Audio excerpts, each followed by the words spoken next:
को हुआ। आज मुझे जिस मौजूद पर लफ्ज़ शायरी करने का मौका मिला है वो है यौम इक़बाल।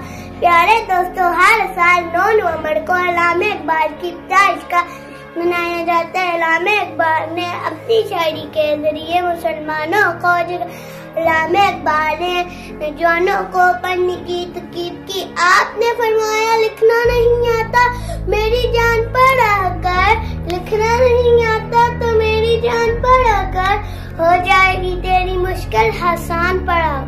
पढ़ने के लिए अगर तुझे कुछ ना मिले तो, पढ़ने के लिए अगर तुझे कुछ ना मिले तो तू चेहरे पर दम के अनवार पढ़ा कर। चांद तेरी रूह को तस्कीन मिलेगी, चांद तेरी रूह को तस्कीन मिलेगी, तू कुर्ब के लम्हात में कुरान पढ़ा कर। आ जाएगा इक़बाल तुझे जीने का करीना, आ जाएगा इक़बाल तुझे जीने का करीना, तू सरवरे कौनैन के अनवार